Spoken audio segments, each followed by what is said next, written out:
നമ്മുടെ കർത്താവും രക്ഷകനുമായ യേശുക്രിസ്തുവിൻ നിസ്തുല്യ നാമത്തിൽ എല്ലാവർക്കും സ്നേഹവന്ദനങ്ങൾ. മീഖ പ്രവചനം 7-ാം അധ്യായം 7 മുതലുള്ളതായ വാക്യങ്ങൾ. ഞാനോ യഹോവയിങ്കിലേക്ക് നോക്കും, എൻ്റെ രക്ഷയുടെ ദൈവത്തിനായി കാത്തിരിക്കും.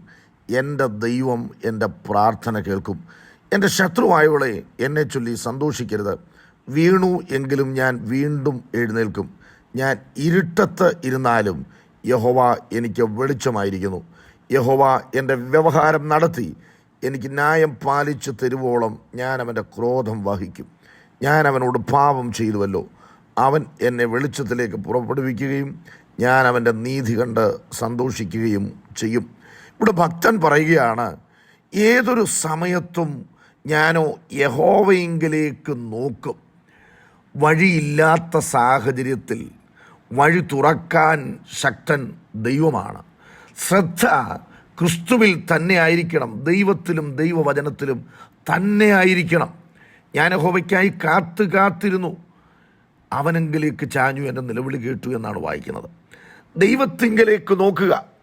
യഹോശാഫാത്ത് അമ്മോന്യരും മോവാബ്യരും മെയൂന്യരും തന്നെ ചുറ്റിവളഞ്ഞു. രക്ഷയ്ക്കുള്ള യാതൊരു വഴിയും കാണുന്നില്ല. പ്രാർത്ഥിച്ചൊരു പ്രാർത്ഥനയുണ്ട്, യഹോവേ, ഞങ്ങളുടെ ചുറ്റും പാളയമിറങ്ങിയിരിക്കുന്ന ഈ ശത്രുക്കളുടെ കയ്യിൽ ഞങ്ങളെ വിടുവിക്കണമേ എന്ന് പ്രാർത്ഥിക്കുക മാത്രമല്ല, ദൈവത്തോട് നിലവിളിക്കുമ്പോൾ പറയുന്നത്, ദൈവമേ, ഈ വലിയ സമൂഹത്തോട് എതിർത്ത് നിൽപ്പാനുള്ള ശക്തിയില്ല, എന്തു ചെയ്യേണ്ടു എന്ന് അറിയുന്നില്ല, എങ്കിലും ഞങ്ങളുടെ കണ്ണ് നിങ്കലേക്കാകുന്നു. അതാണ് ഏകാഗ്രത എന്ന് പറയുന്നത്. രക്ഷയ്ക്കുള്ള യാതൊരു പോം വഴിയും കാണാത്തപ്പോഴും ദൈവം മൗനമായിരിക്കുന്നതായ സന്ദർഭത്തിലും ദൈവത്തിൻ്റെ മുഖത്തേക്ക് നോക്കുക. ദൈവത്തിനെന്താണ് സംസാരിക്കാനുള്ളത്? ദൈവം മൗനമായിരിക്കുന്നവനല്ല. ദൈവം പീഡനമേൽക്കുന്ന ഭക്തൻ്റെ ജീവിതത്തിൽ മൗനമായിരിക്കുന്നെന്ന് തോന്നിയാലും എഴുന്നേറ്റ് പ്രവർത്തിക്കുക തന്നെ ചെയ്യും. ഇവിടെ പറയുന്നു, ഞാനോ യഹോവയിങ്കിലേക്ക് നോക്കും, എൻ്റെ രക്ഷയുടെ ദൈവത്തിനായി കാത്തിരിക്കും.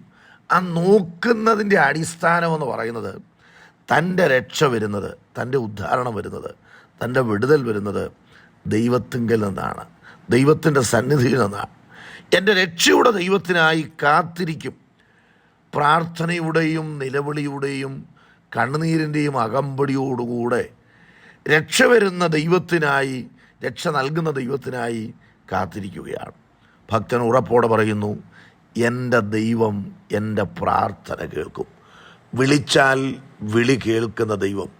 അപ്പോൾ നീ വിളിക്കും, ഇതാ ഞാൻ വരുന്നു എന്ന് ഉത്തരമരുളുമെന്ന് വായിക്കുന്നത് പോലെ, പ്രിയപ്പെട്ടവരെ, ശ്രദ്ധ മാറിപ്പോകത്തക്ക നിലയിൽ നിരാശപ്പെടുത്തുന്ന പല ഇടപെടലുകൾ പലയിടത്തു നിന്നും ഉണ്ടായാലും അപ്പോഴും നമ്മുടെ നോട്ടം ദൈവത്തിൽ തന്നെ ആയിരിക്കണം. നിങ്ങളുടെ കാതുകളിൽ എത്തുന്ന നിരാശയുടെ പദപ്രയോഗങ്ങൾക്ക് പ്രാധാന്യം കൊടുക്കാതെ, ദൈവം മൗനമായിരിക്കുന്നെങ്കിലും ഈ വിഷയത്തിൽ ദൈവത്തിന് എന്തോ പ്രവൃത്തി ചെയ്യാനുണ്ട്. ദൈവം പ്രവർത്തിക്കുന്നതുവരെ ഞാൻ സഹിഷ്ണുതയോടെ ക്ഷമയോടെ എൻ്റെ ദൈവത്തിനായി കാത്തിരിക്കും. ഇവിടെ ഭക്തൻ പറയുകയാണ്, തൻ്റെ ജീവിതത്തിൽ എല്ലായ്പ്പോഴും വിജയമായിരുന്നില്ല. ചില സമയത്ത് താൽക്കാലികമായ തോൽവികൾ.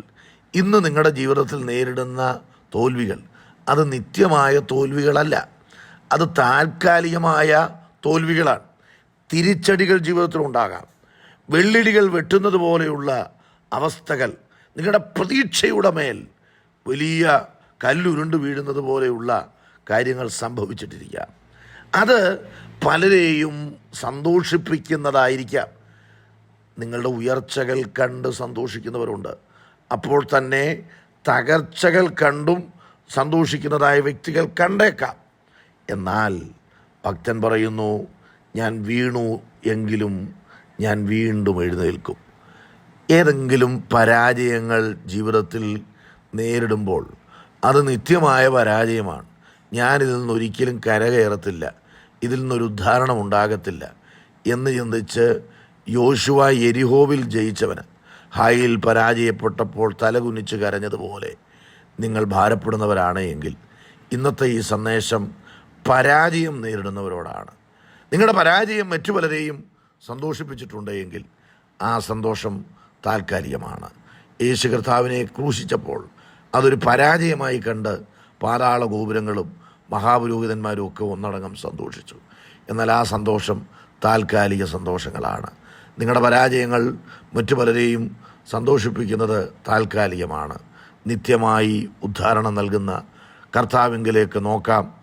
ആ ദൈവം ഇരുട്ടത്തോടെ നടന്നാലും എനിക്ക് വെളിച്ചമായിരിക്കും.